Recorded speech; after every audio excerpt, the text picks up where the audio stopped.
के करे जटा से गंगा निकली तमारई लहरियाऊ हो। बहिनी के करे दुआरे भैली ठाढ़ चौकठ धई लो रही हो। बहिनी के करे दुआरे भैली ठाढ़ चौकठ धई लो रही हो। शिव के जटा से गंगा निकली तमार लहरियाऊ हो। गंगा दशरथ दुआरे भैली ठाढ़ चौकठ धई लो रही हो। गंगा दशरथ दुआरे भैली ठाढ़ चौकठ धई लो रही हो। हाथ जोड़ी खड़े राजा दशरथ बिनती बहुत करई बिनती बहुत करई हो। मैया लैले तू चटकी चुनरिया चौकठ हमारा छोड़ऊ हो। मैया लैले तू चटकी पियरिया चौखट हमरा छोड़ऊ हो। नहीं ले बह चटकी चुनरिया तयाऊ रहू पियरियाऊ हो। राजा नहीं छोड़बै चौकठ तोहार लवटी नाही जाबै लवटी नाही जाबै हो। राजा नहीं छोड़बै चौखट तोहार लवटी नाही जइबै हो। इतनी वचन सुनी राजा मन ही मन सोचई हो। गंगा जमन मंगन तू ही मंगबिऊ हई हम दे बयू हई हम दे बई हो। गंगा जमन मंगन तू ही मंगबू हई हम देबई हो।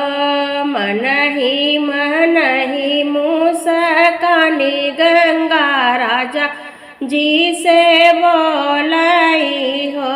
राजा हम छुअबई राम के चरनिया तबई चौखट छोड़बई तबई चौखट छोड़बई हो।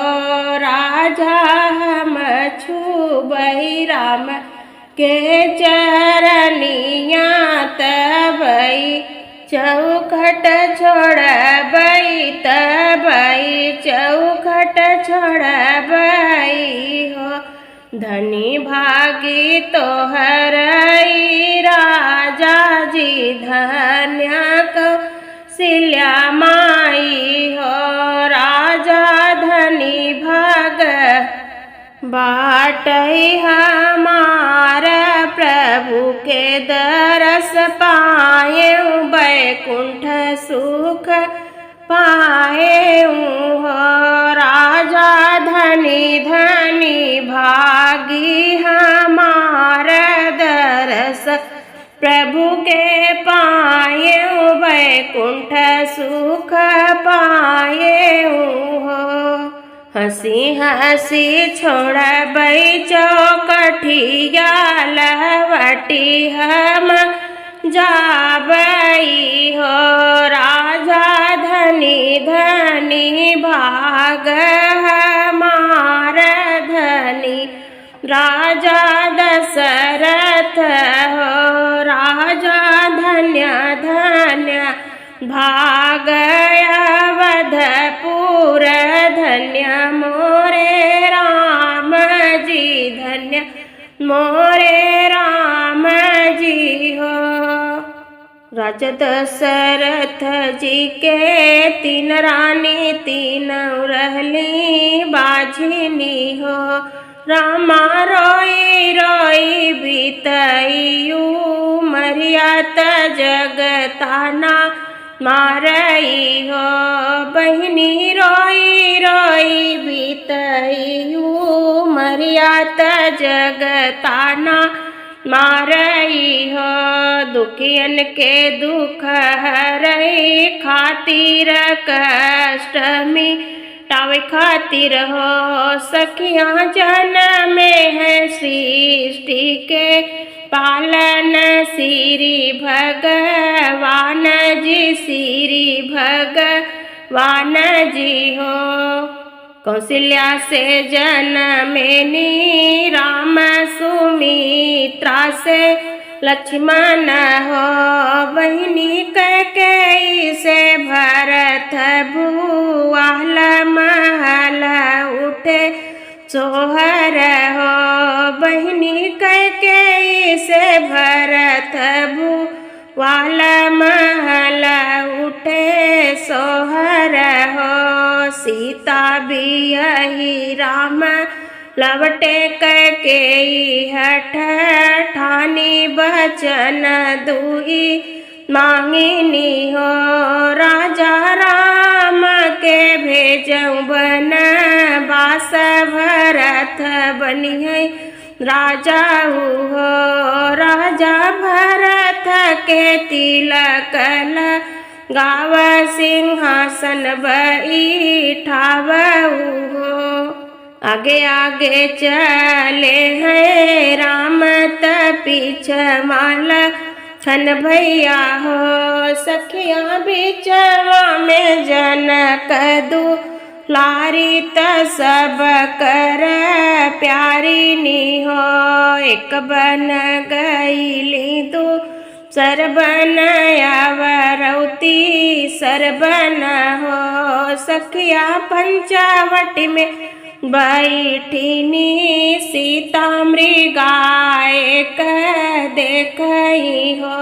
स्वामी सोने के मृगायति सुंदर मृग हमै चाहित मृग हमै चाहिऊ हो। जोगिया के भेष धई के रावण कुटिया में आवई अलख जगावई हो। बहिनी सीता जी के रथ बई ठावई त लंका के धावई लंका के धावई हो। बहिनी सीता जी के रथ बई ठावई लंका के धावई हो। मृग मारी लवटे श्री राम त कुटिया जे सुनि पावई कुटिया जे सुनि पावई हो। सखिया बन बन सीता जी के खोजई त बन बन पूछई हो। सखियाँ पहुँचे हनुमत के पास विचार मिलके करई विचार मिलके करई हो।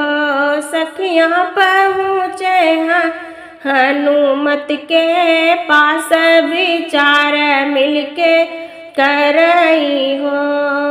लंका पे की हले चढ़ैया लड़ैया राम ठाने लड़ैया राम ठाने नी हो।